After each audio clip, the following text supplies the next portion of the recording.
Etim mühürlenirken artık kullanacağım pişmek üzere. garnitürlerimi de ekliyorum. Ben yanında taze sebzelere bayılırım. Kuşkonmaz bu şekilde ekleyeyim. Biraz Sebzeler bizim beslenmemizde vazgeçilmezimiz. Aslında birçok şekilde değerlendirebiliriz. Salatalarımızda, yemeklerimizde, buharda pişirerek birçok şekilde aslında tüketebiliriz. Sebze sevmeyen kişiler de çok fazla, fakat faydalarını da bildikçe aslında günlük tüketilmesine de özen göstermelidirler kendi sağlıkları açısından da. O yüzden günlük en az 3-4 porsiyon sebze tüketimine de özen göstermeliyiz. İçerisinde besleyici değeri yüksek olan Evet. kuşkonmaz ve baby havuçları kullanıyorum. Yaklaşık bir 2 dakikalık bir işlemim kaldı. Sebzelerim de piştikten sonra içerisine mantarlarımı, ardından soya sosumu ve badem sütümü ekleyip yemeğimi tamamlayacağım.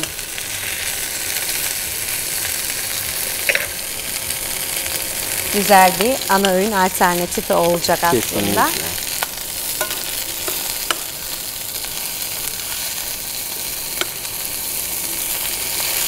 Kuşkonmazlarımı çok fazla pişirmeyi tercih etmiyorum. Ben en fazla 1 dakika tavada tutuyorum. Çünkü taze yapısı, dokusu çok keyifli bir ürün, sebze.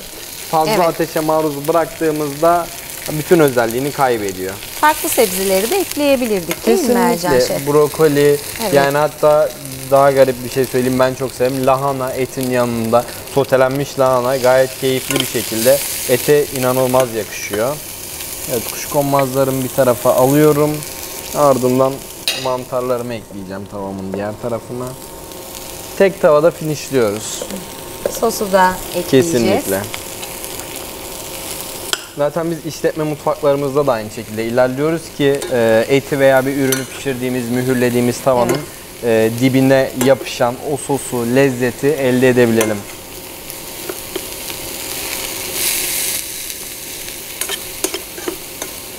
Evet.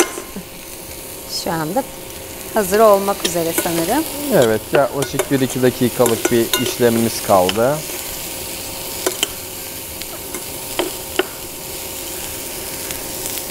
Genelde ev mutfaklarında haşlama veya uzun süreli pişim isteyen yemekleri tercih ediyorlar. Bunun da sebebi az önce bahsettiğim olay aslında. Evet. Etteki yumuşak dokuyu yani tavada veya ev ortamında işletmelerde yedikleri gibi lezzeti sağlayamadıkları için bunu kullanıyorlar. Yani uzun süre pişirme teknikleri, haşlama veya fırınlama kullanıyorlar. Ama inanın yani bu şekilde de evde uyarladığınızdan ince dilimli bonfile veya hayvan yumuşak kas dokularından antrikot, kontrafile gibi etleri de tavada cızbız, yani iş tabiriyle öyle söyleyeyim, biz cızbız olarak nitelendiriyoruz. Hızlı bir pişirme gerçekleştirdiklerinde gerçekten istedikleri dokuyu sağlayacaklardır. Çok güzel. Ercan Şef hazırlarken ben de küçük bir dipnotla aktarmak istiyorum. Evet, kırmızı et bizim için çok güzel bir protein kaynağı. Fakat tüketirken porsiyon kontrolüne de dikkat etmemiz gerekiyor. Çünkü çok fazla miktarda sıklıkla tüketildiğinde ve kontrolsüz porsiyonlarla tüketildiğinde de bizim için kolesterolümüzün yükselmesine sebep olabiliyor. O yüzden sıklığına ve tüketim miktarına da dikkat etmemiz gerekiyor. Aslında içerisine soğan, sarımsak gibi antioksidanlar da ekleyebilir miydik Ercan Şef? Yoksa aromasını bozar mıydık? Yani Kesinlikle ekleyebiliriz. Sarımsak da gayet lezzet gücü olarak yüksek bir üründür. Benim bunu bugün burada eklememin en büyük sebebi vegan bir et sosum olduğu için daha hafif, soft, kendi lezzetini öne çıkarmasını istiyorum. Evet. Ya sarımsak şöyle bir ürün Daha aslında bizim baskınlaştıracak. mutfağımızda. Çok karakterli bir ürün. Yanlış kullanıldığında yemeği karaktersizleştiriyor. Yani Doğru aynı şey karabiber için söylüyorsunuz, de evet. geçerli. Yani ince noktada kullandığımız karabiber yemeği keyifli Evet. hale getirirken abartı kullandığımız bir karabiber yemeği sonuna kadar karaktersizleştiriyor. O yüzden ben çok fazla tercih etmiyorum. Veya ön marinasyonda kullandığım sarımsak, yani etin marinasyon süreci var. Sarımsak ve taze baharatları kullanabiliyorum, kekik gibi. Bu süreçte tercih edebiliyorum. Ama pişirme esnasında çok önermiyorum. Şimdi geldi diğer ürünümüz olan soya sosumuz ve badem sütümüz. Şöyle biraz tabağımıza verdik. Evet. Biraz da soya sosumuzu ekliyoruz. Ben de merakla bekliyorum. Az tuzlu soya sosu kullanıyorum. Herhangi bir yani ürüne tuz dengesini sağlamak için.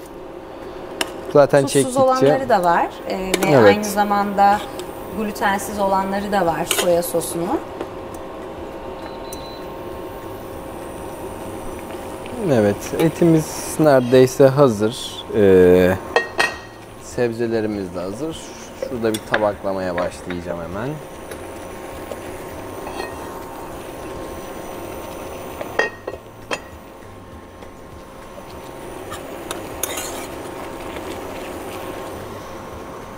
Kuşkonmazlarımdan. Antioksidan kaynağı sebzelerimiz.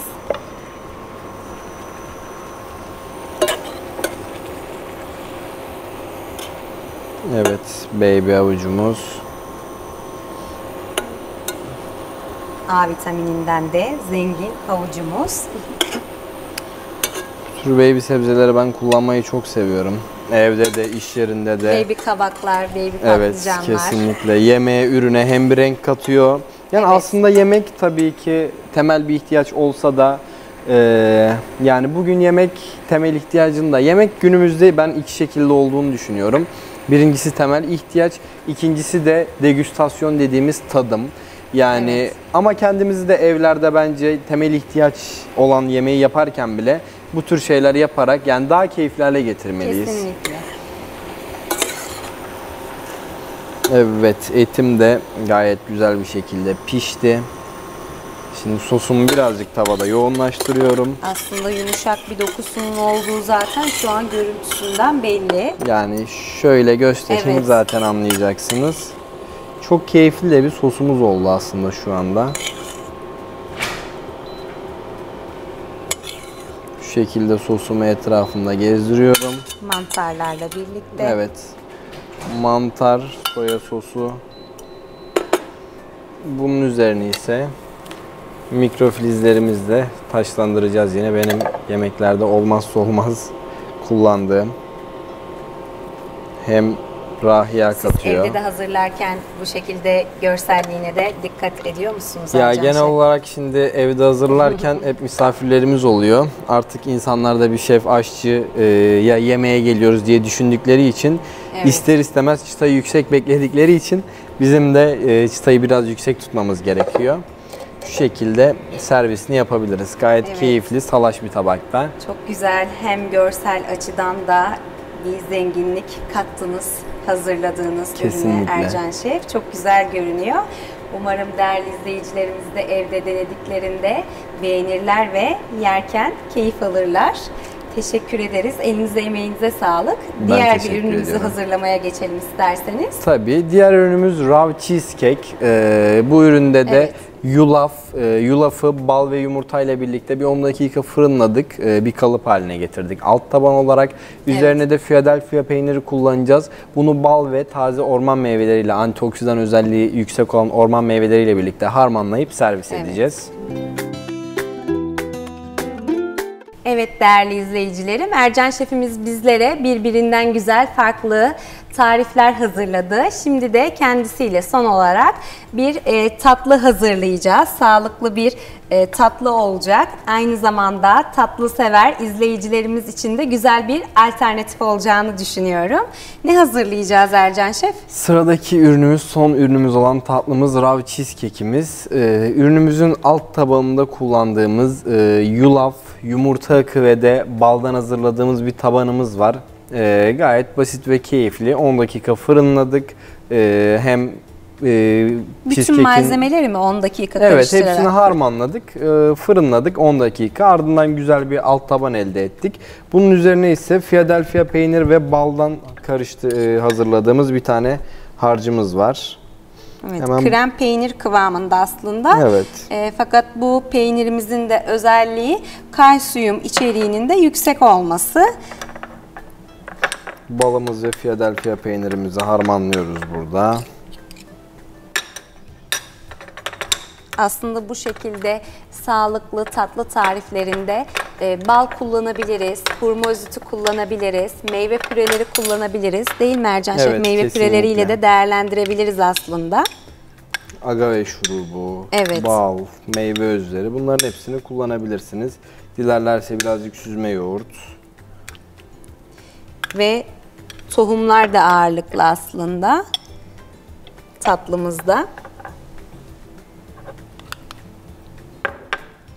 Kuru yemişler de bizim için içerisinde faydalı yağları bulundurması nedeniyle ara öğünlerde sıklıkla tüketmemiz gereken besinler arasında da yer almaktadır aslında.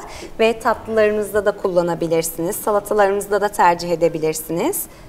Son olarak ürünümüzün üzerine orman meyveleriyle birlikte süslüyoruz. Gayet keyifli bir tabak haline Evet, geliyor. hazırlaması da aslında çok pratik Çok oldu. basit ve pratik bir reçete Evet, aslında. tatlı krizleri için aslında aniden gelen tatlı krizleri için diyeyim hemen pratik bir şekilde hazırlanacak güzel, pratik ve sağlıklı bir tatlı alternatifi olacaktır aslında. Kesinlikle. Çok güzel de yine dekorladınız Ercan Şef.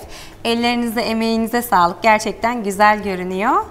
Tadını da merak ediyorum aslında. Ben de deneyeceğim. Benim için de güzel bir tarif oldu aslında. Evet değerli izleyicilerim, Ercan Şef bizlere birbirinden güzel, farklı, sağlıklı tarifler hazırladı. Ercan Şef elinize, emeğinize sağlık. Programıma gerçekten renk kattınız ve bizlere faydalı bilgiler sundunuz. Tecrübenizi paylaştınız bizimle. Çok teşekkür ediyorum. Ben teşekkür ediyorum. Evet. Değerli izleyicilerim, başka programlarda başka bilgilerle görüşmek dileğiyle. Sağlıcakla kalın.